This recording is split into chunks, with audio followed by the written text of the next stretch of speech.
off the bat.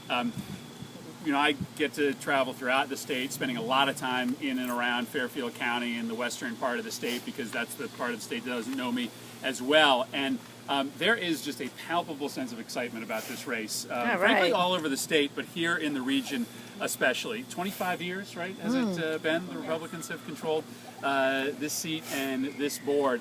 And I'm going to tell you, when you win in November here, you're going to have a statewide effect, because people are going to believe that even in a town that has been as red for as long as Reading has been, that Democrats can win even in places like this. You are going to have an enormous statewide effect here, in addition to doing some really good things for the town.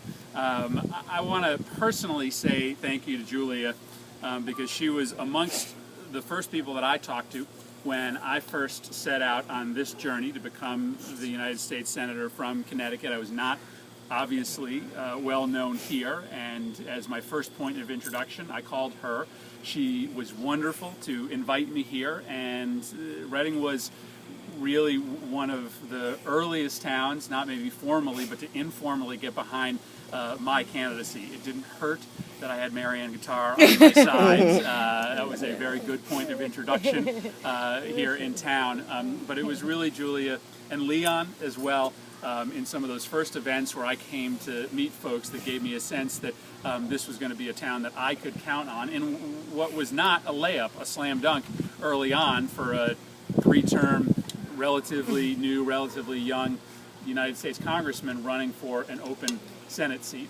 But I do know something about running for open seats. And I know you're going to do well here, because I know how committed Julia and Leon and the team are to doing the real grassroots work here that makes a difference. You know, these open seats are a time where people sort of reevaluate what kind of governance they want. It's one of those rare moments where folks get to step back and think with a different kind of mind as to what kind of values they want in town hall.